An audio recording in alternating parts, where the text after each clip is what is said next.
Hi, everyone, and welcome to this week's episode of Illumi-Nation. Super excited this week.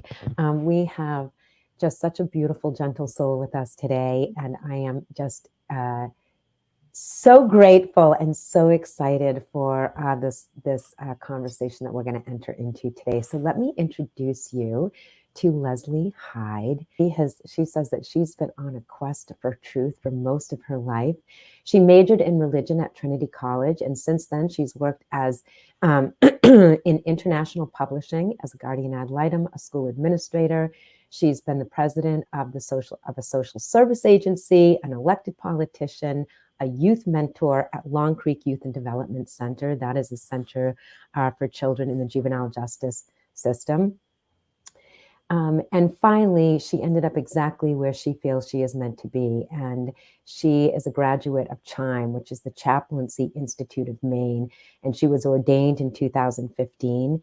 And she has served on the board for several years. And now she actually works as a chaplain for the Yarmouth Police Department.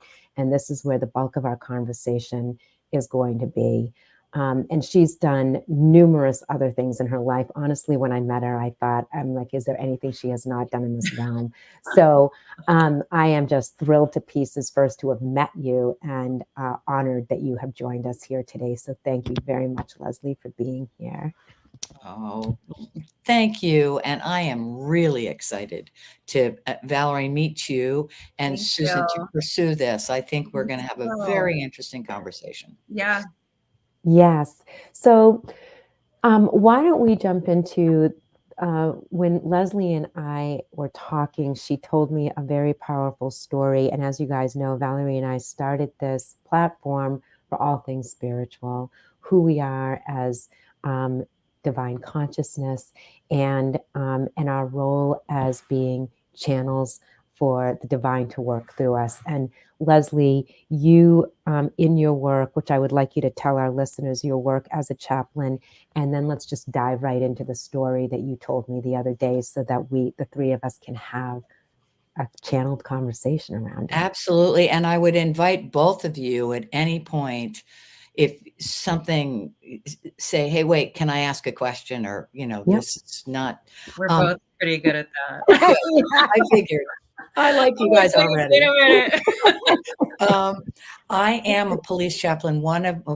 Part of my role, and I think we'll talk about it later, is supporting police because they are the safety net for everything, for mental illness, for drugs, for homelessness. And they're not often trained for that. So I help support them in that, in their own stressors in their life, but also in if there's an unattended death anywhere in town, I go be with the family. Or the other piece that's important is I make death notifications, which means that I'll get called by a police officer invariably at 2 or 3 in the morning because nothing good ever happens in the middle of the night. And I have to go knock on a door. Sometimes the officer says, as we're going there, we're not sure these are the parents of the girl who died. I'm thinking I'm waking somebody up at 2 o'clock in the morning and it might, but what is interesting is that I'm an over preparer. I do sermons, I do, weddings and funerals, and I care very much about the words I use. Yeah. And yet every time my phone rings as a police chaplain, I have no idea what's going to be at the other end. I don't know what I'm walking into. Halftime dispatch can't tell me. They just give me a location and say, show up. And it gets to this story that I'm going to tell. What is powerful about the work I do is increasingly my ability to trust in, I call them divine downloads, but spirit connecting. And I said this last night, I say, every time I get in the car to go somewhere, I say, oh, please, God, spirit, goddess, whatever name you want, get me out of the way so you can show up. I think that is a really beautiful way to approach something like that. I just want to kind of pipe in and share, like, as a channeler, you do have to really step aside and just allow the flow to come through you, especially in a situation like this. I know in the work that I do, people know that they're coming in, they know that we're going to be talking about different shadows. But like you said, you have no idea what you're walking into. You don't even know if this is the right family. Like, my God, like the amount of pressure there to really step into a place of faith and surrender and just allow the words to flow through and have that trust to say exactly what needs to happen. It's a very beautiful gift that you carry.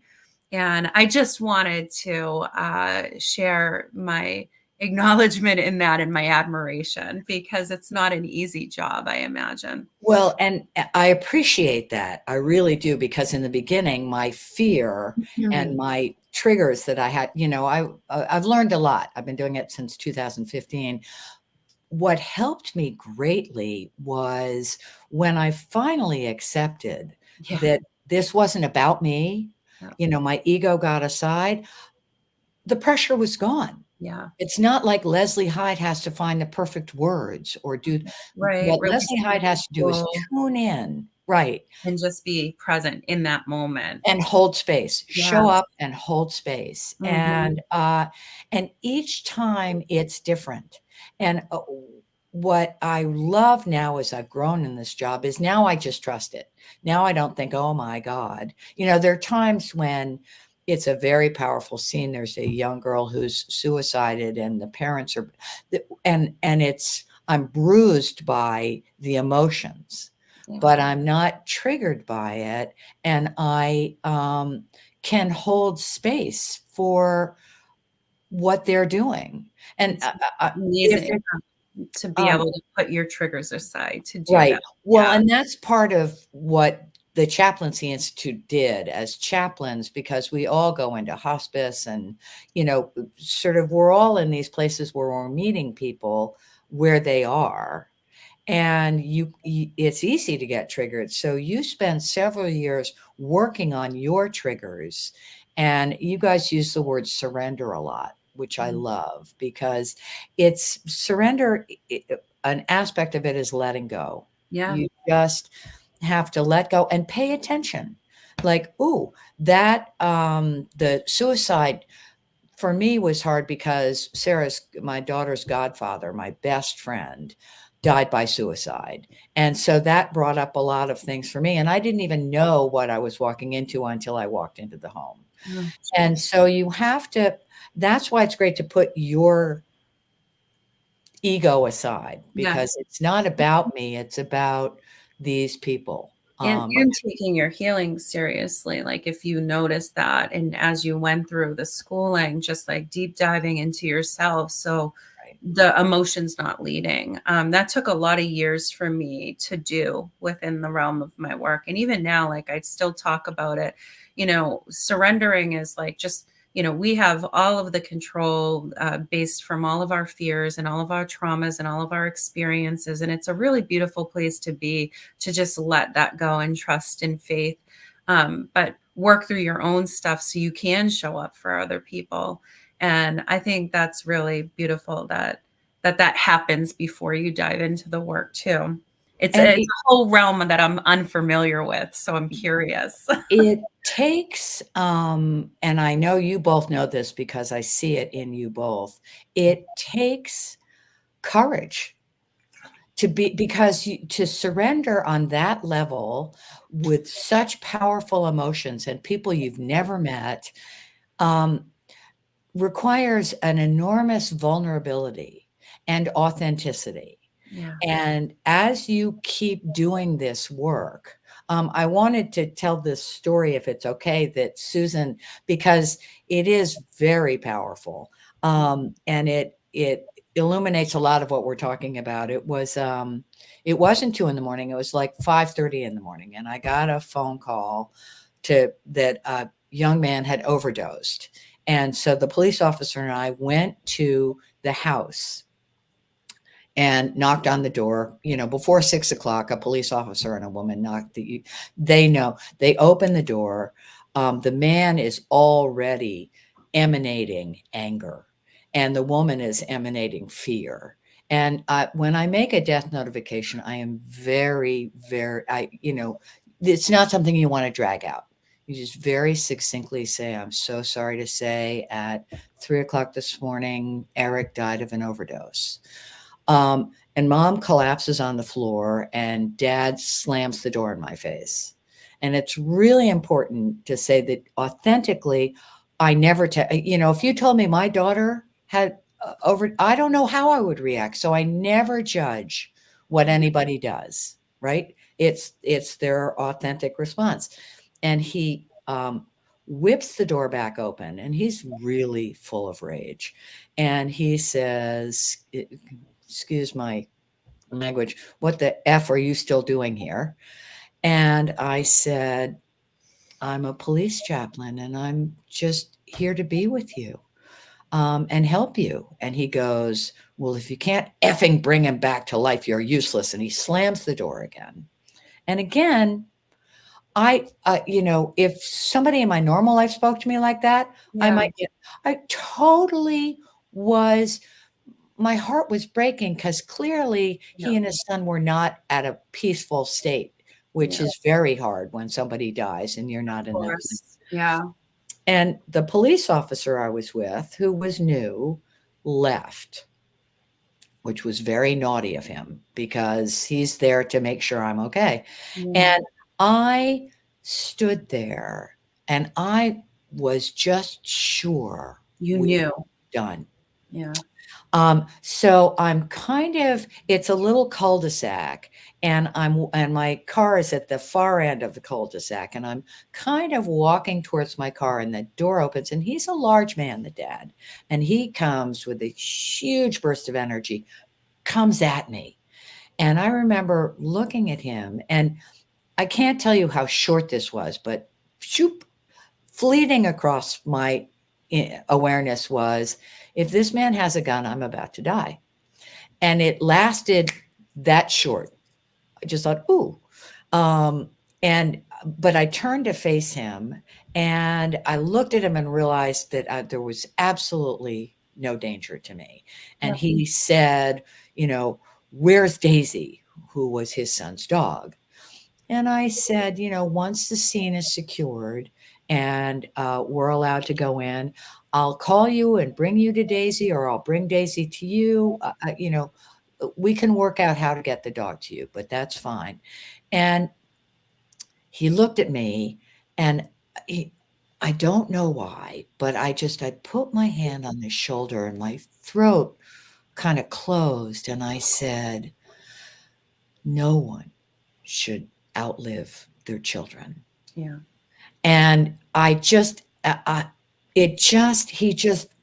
fell on my shoulder and sobbed. I can relate to that feeling. This one's hitting home for me. Yeah.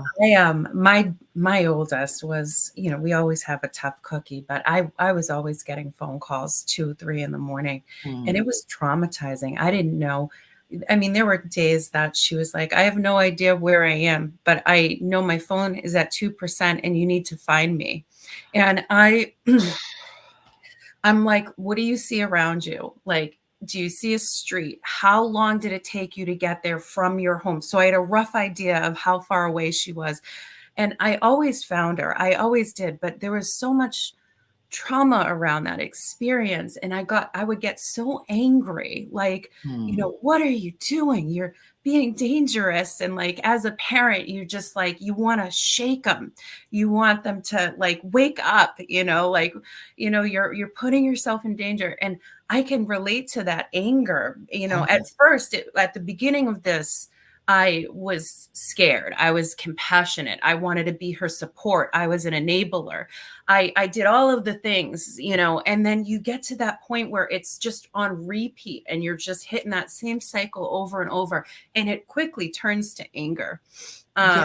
It's like you're just stuck, right? And so it was really wild. Last week, my daughter calls me. I was driving up to New Hampshire. One of my clients needed an in-person session, so I just packed up and I went up there.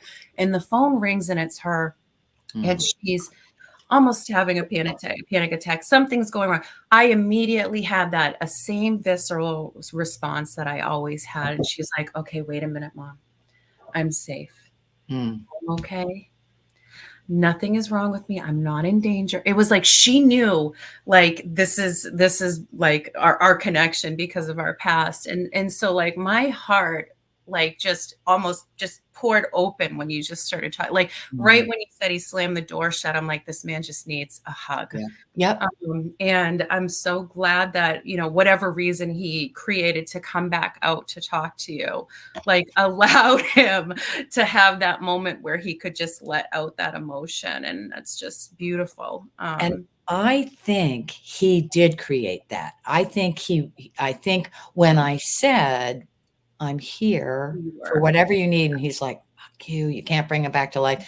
I think the shame of that, he slams the door. And when he opens it and I'm not gone yet, and I'm like, "It's okay that you're mad. It's okay that you're rageful." And Mom is sobbing, and he's not being compassionate with her. He's sort of mad at her and pick yourself up. And Valerie, I got it. I got that, you know, this is a lifetime of trying to support him and help him. And I will tell you, I have to tell you something that's so interesting around drug addiction. I ended up doing Eric's funeral, which was amazing. And a lot of his friends came who also have, you know, experimented and used drugs. And his sister, who hadn't spoken to me at all while we were crafting the service, says to me, "Can I say something at the service?" And I'm like, "Please." I have no idea what she's going to say. And she hasn't spoken to me at all in the 10 days working up to it. And she stands up and she says, "Eric didn't die from drugs. Eric died from shame. Nobody in this room should be ashamed to ask for help." Yeah. And he didn't, and it killed him. And I just remember thinking, it stuck with me it was just so powerful and she was speaking to an audience that needed to hear it more than anybody. But the complications of families and members who are always repeating destructive patterns and what it does to parents, siblings, it's very hard not to carry. I mean, I don't even think it's authentic not to have anger around it. It's a natural response. I'm so grateful that my daughter's not in that place anymore. You know, I want to start first with a word that you use, surrender, because surrender means a lot of different things to a lot of different people. Right. For some people, it means giving up. And that's really not what surrender is, right? Surrender is opening up, truly opening up to life and the flow of life. And in our work, all of our work, any work as a healer, when you know when you're hanging on to control and when you're letting it go. And because when you talk about letting go of your ego, a lot of people don't even know what that means, right? That takes a lot of work to really understand, because our ego, you know, we think of it as a bad thing. It's not. It's a human thing, and it serves its purpose and it keeps us safe. But it's also control, right? And a lot of fear can be wrapped up in our ego, and to let go, really let go, is not. It takes tremendous faith in spirit, faith in the universe, understanding who we are as a divine spark in this world. So I wanted to put some context around that. But the two of you talking about fear and anger with children, from the moment a child is born, a parent, their job, right, is to keep this kid alive. I just want to, you know, every parent wants to keep their kid alive. And that rage, the shame that comes after a child dies with a parent. I worked with these parents for a long time with their son who overdosed. They did all the things, this kid went to rehab and prison, and it was just this cycle. And parents who are dealing with children who have substance use issues wait for the call typically, right? They're waiting for that call. And I had two parents I've worked with where the kid because of the shame around their own use and the pain around their own use, they took their life by suicide, which was a double whammy for the parent who's like, oh my God, I'm not losing them to substance use. Now I've lost them to, and parents will set boundaries and do these things. And then they have this deep shame and anger that they were not able to keep their child alive. I feel like I can feel in me that people are going to watch this and need to hear this message, that we are all sovereign beings. And ultimately we all have a choice at the end of the day of how we choose to live our life. And sometimes that drug, that substance use, it is their solution to their deep pain. So I just felt the need to say all of those things. And I want to ask you something.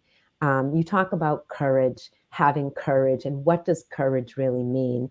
And I really do think it takes courage to have deep faith, right? Around life, trusting life. So I want to ask you, and please, you too chime in, Val, with your own experience with your daughter, because I know both of you are very powerful channels and who you are as healers. And here you are talking about this very human response to your children, right? Like this idea of anger. So I want to ask, who able, as the person that you are, as the healer that you are, and as this human mother in the sphere around your child, how were you able to let that go? This is still something I'm working on healing. Okay. So let's talk about that, because we know what our wounds are. And I've been healing and spiritually for probably about 7 years. And I had to work through a whole lot of stuff before I could get to this point. And my daughter and I were just talking about this the other day. Like, what do we need to get to the other side of this? I had this visceral response on the phone with her the other day. And then I had, we had an interaction, and it just triggers such depth in me. And I was like, and it's funny this is coming up, because I'm like, what do I need right now? And I think that it goes beyond, like, as a parent, we feel like we have to take on a certain role. We have to be a certain way. We have to act a certain way. But like, I think I recognized last week when I was talking to my daughter, between that and that moment on the phone where she was anxious and I didn't know what was happening, that I just need to like express how it affected me and really like honor and have grace for myself. And I think that I can release that, having that conversation. And so her and I were just talking about like setting this moment up where I could just let it all out. And then we can come together and hold space for each other in that moment. And I'm so grateful that my daughter has the ability to do that for me, because not every parent is in a situation where they have a child that is that self-aware, that is that willing to be able to sit down and have that moment. So for me, this is still something that I'm dealing with. So.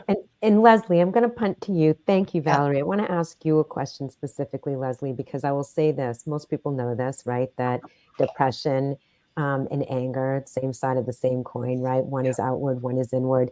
Right. And my question to you, to sit in someone's sadness is often easier for people, not easy, but more comfortable than sitting in someone's rage. And I am curious to hear from you, as you were in that moment of deep faith that this man could harm you, right? And in deep faith in your own light is the word I'm going to use, really holding that light for this deep pain, this deep darkness of this man. What was that experience like for you? Can you help us to understand what it felt like to hold and help transmute that anger, to allow this man to feel the sadness and the depth of his loss? Oh, such a great question, Susan. When I tell this story, I literally, viscerally can relive it because it was that powerful for me. And it was, and this is a big word and I don't mean to overinflate it, but there was something transformative about it for him and for me. It feels very healing. I could see how that moment, and just having someone show up with the compassion and allowing him to let those energetic memories just flow out in tears, how healing that could be. And That's what I Oh, was saying about what I right, needed to heal. Like, that's exactly right. what I need. Like, someone just nurture me through this so I can let it go and let go of And the anger. when I worked with his family dynamics, just immediate family, it was very clear to me Mhm. that that's not what they do. Yeah. That it's a very much shut up, get over it, suck it up. So when the daughter stood up and said that at the funeral, that was felt very cathartic and powerful. And I think he's a man, a controlling man with a lot of issues. And I think that moment helped him to release through the at least the process of our crafting a funeral service for his son, um, that maybe there was more. Maybe shoving down your feelings, shoving down, and we've talked about a lot of feelings, but one feeling for him, and I think for a lot of parents, was guilt. I Yeah. didn't do enough. It's like, Susan, you were Yeah. like, you're supposed to I protect your kid. couldn't keep my kid Right. alive. I That's couldn't where keep my parents kids go. safe. It's my fault. Yeah. And I think um, when you hold space, and also for an important part of this is it heals me as well, right? This is when I say transformative, it's not just for him. Yeah. Seeing the power of compassion, because there are always times when, as parents, we're like, oh my God. Yeah. Um, and and Valerie, you said this self-compassion, when we give ourselves space for our own feelings, when we allow his feelings to be okay, we realize how powerful that is. And why aren't we doing that for ourselves? And Susan, I Yeah. don't even know if I'm answering your question, but does it make sense? Yeah. It does, but go ahead, Val. I want Yeah, to I circle wanted back to in add here. in like the well, outside of the guilt, I think it's like a survival response that you have to put these walls up and not have emotions. Because if you allowed yourself to experience that over and over again through the struggles, Right. it would be extreme trauma. So for me, like having those experiences over and over again, I realized that I couldn't allow that emotion to surface every single time. And so I shut down very much. But when you're shutting down, you're not, the energy's not going anywhere. So it's still very much sitting in his space. And Or it's so, wounding you. It's right. going in And and wounding you. exactly. And so the guilt, what you said is very true in not being able to keep your child alive. But then the other side of that is, all of what you've held in from having to be shut down Right. and knowing that's not authentic, right? So for me, it's not authentic to kind of have this kind of uh, shield around me, but it was necessary and in that moment. That's the only way I can describe it.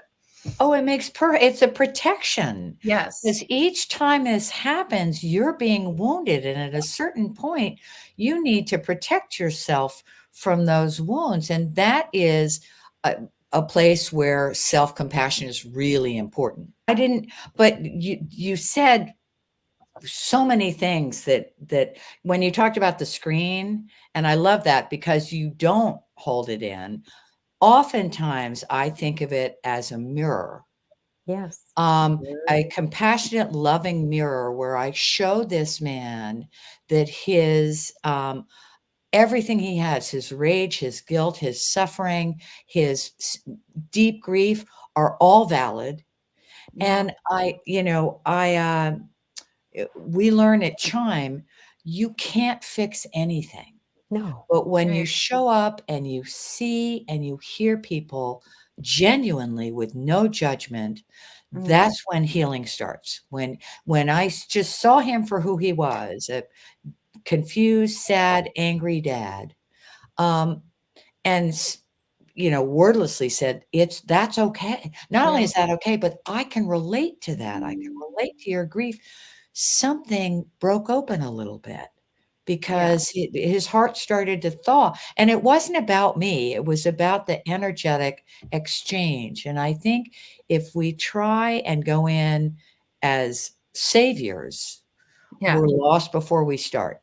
Yeah. I Well, think, and that becomes a power differential, right? right. Because that's And not what it's about. and Yeah, it doesn't help anything. It actually makes it worse. But Yeah. if people recognize when you are really trying to see them and hear them, and that chaplains call, it's the ministry of presence. You just show up, right. Yeah. and you are fixing something, but not intentionally. You're fixing it, but Not in a just way saying, that we know. It's right, Because we're not broken. We're and just here all on our own spiritual path, right? right, That's all that's right. it.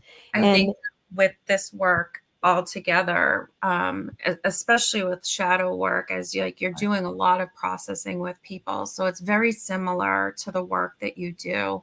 Mhm. That's the one thing that I really stress with everybody. Like, I'm not judging you, and the story doesn't even matter to me.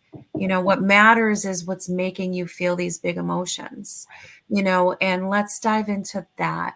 Doesn't matter the choices you made, it doesn't matter the outcome. It matters what created that emotion in you that isn't authentically who you are, Right. soul level, and just really showing up and being a vessel for that.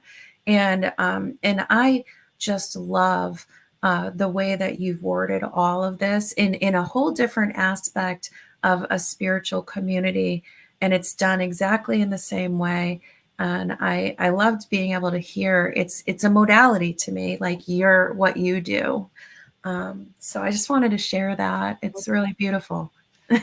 And we're coming at it from different places, but we're talking about the same The thing. same thing. that's why I love these conversations. And I do. I love this because it is so authentic and genuine. And it is not easy to just be a vessel and to put your life experience aside to hold space for people. And so But it it's, is, and maybe this is just me because I'm, getting to this stage where lots of my friends are retiring. mhm, And for me, the work that I do is growing. And it's one reason I get out of bed in the morning yeah, because it is, and it's not that savior, I'm going to save the world. It no, is,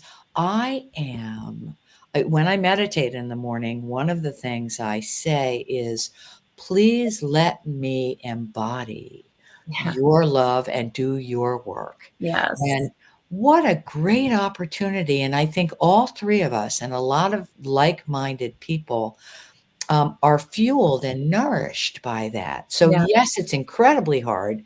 yeah. And the reason we keep doing it is because it's so rich. We It get so is much out of so beautiful. The it. energy behind it makes my heart explode every day. I love my work. I'm saying this now and I'm getting emotional because it is just beautiful work. Mhm. To be able to support other humans in this journey as we're all experiencing like just life and how heavy it can be. And so I am right there with you, sister. Me too. And It. I want to go back and say something else as that we're having this really beautiful conversation. And Val has heard me say this a million times, but I think it bears repeating that we often think I'm feeling the father that was in this rage and just such deep, tremendous grief that part of our journey here on this planet is really we're here in our bodies to learn about love from a different perspective, right? Because here we're in this human body and we can feel things. We have all of these different senses, but part of death and being able to deal with our grief, what often prolongs our grief is not the actual death of the human. Of course, we're going to be sad because we are going to miss this person, but it is the demons that show up inside of us as a result. You guys named it: anger, Yeah. shame, guilt, all of these things. And at the end, and also the non-acceptance that this has Mhm. happened. These conversations I have over and over, especially with parents and siblings too, that I know that for me, my brother has been gone for 10 years, and I'll still look at his picture and I'll say, just for a moment, I can't believe that you're gone. because the idea, because we cannot move into true mourning and integration until we have reached acceptance. And that acceptance can take people a long time. Yeah. And when you work with healers, sometimes it can help to accelerate that, because what you're doing when you talk about mirrors, everything that happens in our life, as Val said, is not about the situation. It is about the pain that is being held inside of us from this lifetime or a previous lifetime. And there's nothing that brings that up more quickly with more than death. And especially when we think it's untimely. We know people die at all ages, but in our own life, we expect everyone in our life to, live till they're 95. And that, of course, does not happen. So grief and loss work is not something I think we do very well in this country. I think that, we're expected to get on with it after 3 days. Most organizations give you 3 days to, do the funeral. And we want to move on very quickly because it's so very painful, not just for the person dealing with it, but also friends who do not know what to do. That's why these conversations are so important to me, because we literally have to do nothing as we talk about holding space, but to bear witness to someone else's humanity and what it is we are going through together here on this planet. I just got a whoosh of chills just now. I just had to share that. But it is very true that in our society, we treat grief like an illness. Right. Like, okay, you'll be better over the weekend, right? And then you come back. And I think what the work we are all doing, and I do workshops on this and I talk about it, is very much to educate people. We're so scared we're going to get it wrong when somebody dies because we don't talk about it. We don't know what to do. Oh, I can't talk to her. What if I say the wrong thing? And what I say when I talk to people is there is no wrong thing. Right. Showing up and just being there is the only wrong thing you can do is not pay attention to how you're feeling. Right. And Susan, you said something, and I wrote it down earlier when Valerie was talking. There's a piece of this in family dynamics, for me anyway, and I've been studying this a little bit, about ancestral wounding. That it's something that is, I think, gaining. People are looking at it more and understanding. 100%. I think, yeah, for sure. With the ancestral wounding, it's a whole another episode, right? Right. One thing I really wanted to touch on with this whole episode was how beautiful it is that they have a chaplain there at the police station to support not only just the people that you're going to see, but the officers. I don't think that I know that it's not like that everywhere. And I really wish that emotional intelligence, emotional support, and trauma in the realm of these like positions of experiencing and seeing so much trauma. I wish there was so much more normalization around providing services and support in a way that people feel that they can receive it without shame. There's such a stigma around it. And again, the same trauma and people are experiencing losing someone, these officers are experiencing going and seeing these crime scenes. And there's just such a stigma around acknowledging that could be something that affects somebody. Oh, deep vicarious trauma. When I was in grad school, I had a professor, and that's all he did was vicarious trauma with cops. Right. And any responders, firemen, like all of the people out there, right? These responders to trauma and military. Yeah. Well, and they're not trained No, in emotional. It's trained out of them. It's in a critical incident, you don't you react. You don't disconnect. So to dehumanize the situation so you can like take action in a moment that right. Your life depends on it. Yeah.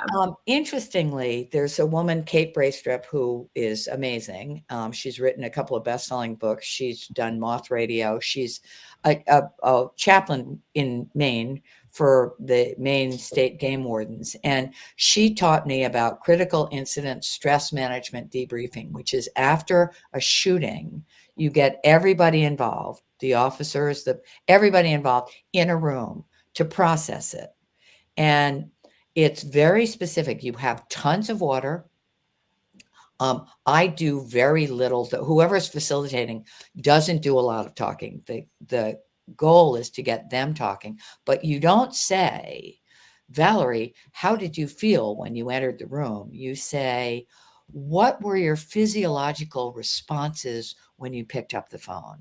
Because the pathway to get into an officer's emotions is literally through their physiological and physical responses, because that's how they're trained. Right. They aren't trained to say, I felt shame, I felt guilt. So that's only to say these guys have no basis.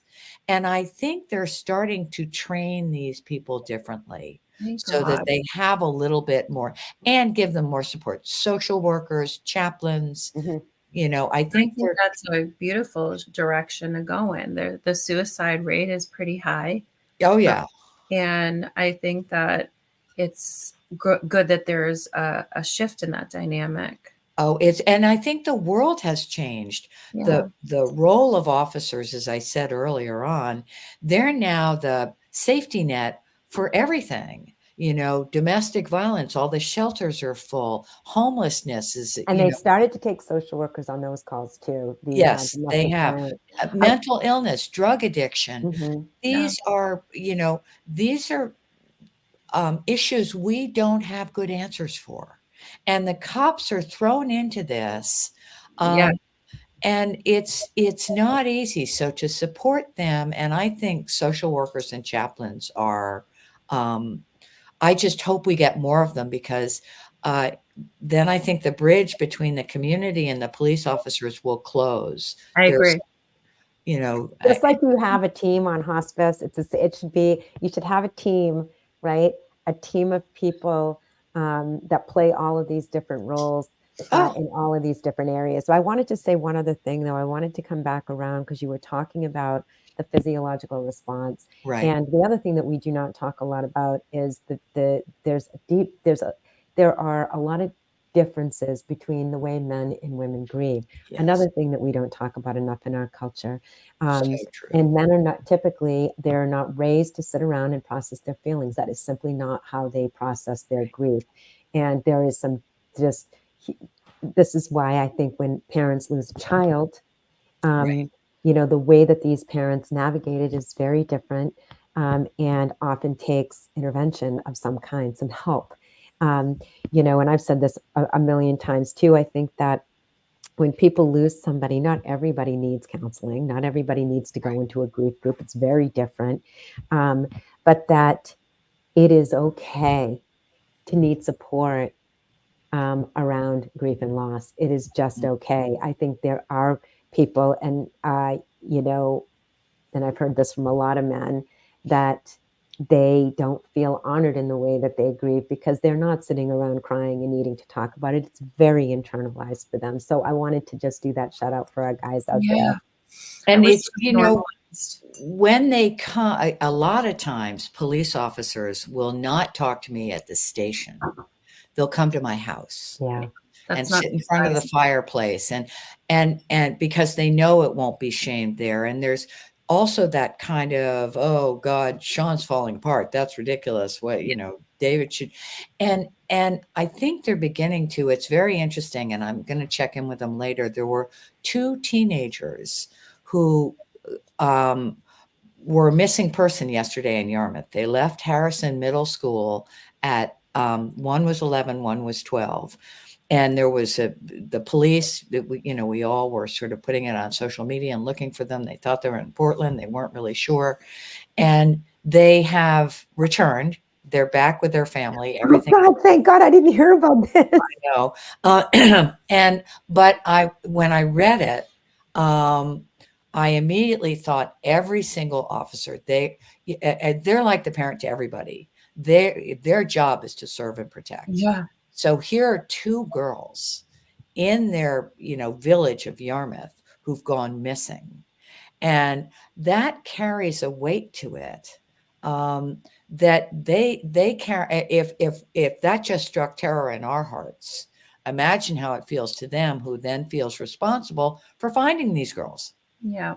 And this is an affluent Right. community, This right? is in That's an the other piece. upscale, the world is changing, and police officer, I will tell you, every time an officer, no matter where in the country, is shot, every single officer wears, whether they died or not, but especially a black armband. They are brothers. Yes. They feel this. And they can wear a black armband more easily than they can say, oh God, every day I wake up and think this might be my last day, even in a town like Yarmouth. Yeah. It's a lot they have to carry, and they Yes. don't know how. I think the words that you used were really perfect in describing that they're like a parent to a community. Right. And I think that, when we talk about stuff energetically, you have like toxic masculine energy and divine masculine energy. And this toxic, egoic, idea of all of this social programming of how men are supposed to be, it doesn't allow for that balance there. And I think that having these extra supports like you're talking about allows more of that divine energy to come in, and that balance to come in. And I believe that a shift like that could really create being received in a different way, with some of the different things that are faced in different communities, although it's really challenging, like you said, because, well, every town is very different. But I hope that a lot of towns follow suit with providing different services, And for people. during the whole defund the police movement, which made me a little crazy because I am very protective of my guys because they're all lovely and they want to be good. And not every cop is wonderful, let's be honest, but not every lawyer or doctor is either. Not every human is, right? Right. We all have our Right. shadow side. But when they say defund the police, it makes me crazy because, to your point, Valerie, and yours, Susan, what they need is a reallocation of funding. Right. Let's not get another, AK-47, and another souped up vehicle. Let's get social services. Let's get chaplains. Let's get training. Yep. Let's support them in the ways that the world is changing that they need most. And I get, in this sort of paramilitary sense, they want to arm up and bulk up and, Yep. but as you say, the toxic versus the divine, I think there is a movement to allow more of the divine masculine to express itself. And that is so exciting to me. Me too. Because Me I think too. that's what's going to save us. Yeah. And I also think, we talk a lot about how women are supposed to be all the things, right? Great mothers, and also bringing home the money and doing all of these things. But men get the same. Yeah. They get the same pressure. We want a vulnerable man, but we don't want him to cry. We have all of these contradictions for men too. These programs. It's Yeah. And I was thinking about, oftentimes you and I, Leslie, have both worked at Long Creek. And so we don't know how to handle trauma. We just don't. And so we've got all of these children. They've grown up in traumatic backgrounds. Now they're all thrown in. They're all these angry, bruised children are all thrown in together. We wonder why they all fight and rip apart their pods. And then we have the correctional officers that are also deeply wounded who re-trigger these things. And how do you infiltrate these systems that are so dense? These are the questions that we're always asking, right? With any system, we are built on systems, and most of them are broken. And so I think that constantly coming, and I, something else, sorry, I want to say, is that for so many people, the life being here, doing life can be a very painful process, right? It's the learning process here. And sometimes for many people, just getting up and getting through the day is a huge win, because we all carry so much. And it does start with self-compassion. And I think many people walk around in deep self-loathing and don't even understand that that's true, because we are so hard on ourselves. Yeah.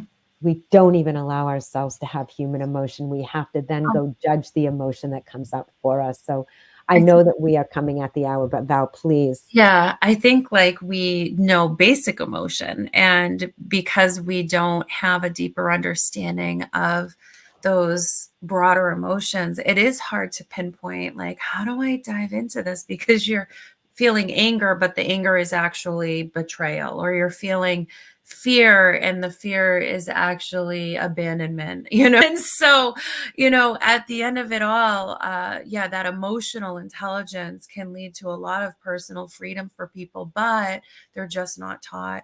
And I love that, all of us are in the world of really showing up in that way to be a safe space for people to allow themselves to have these big emotions and process through them in a supportive space. So, Leslie, it's been an honor talking with you. You're a beautiful human being. Thank you so much for I told sharing you. this story, and it's been great.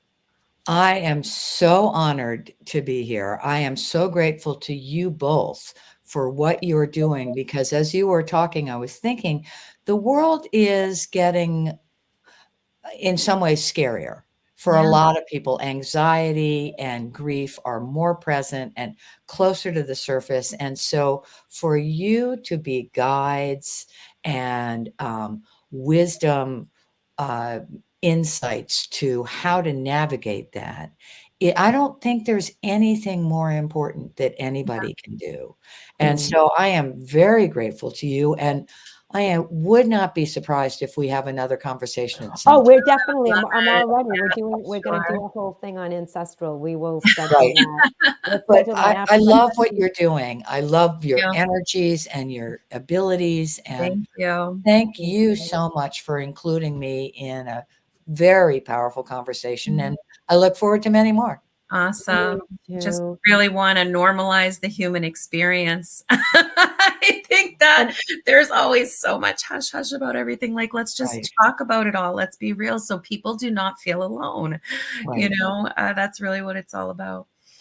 so I want to bring this down, just wind Yes. us down and just say to our listeners, we are just so grateful that you guys tune in, Mm, and always trust that whoever is meant to hear this will hear it and mm. is going to um, guide you in some way Yes.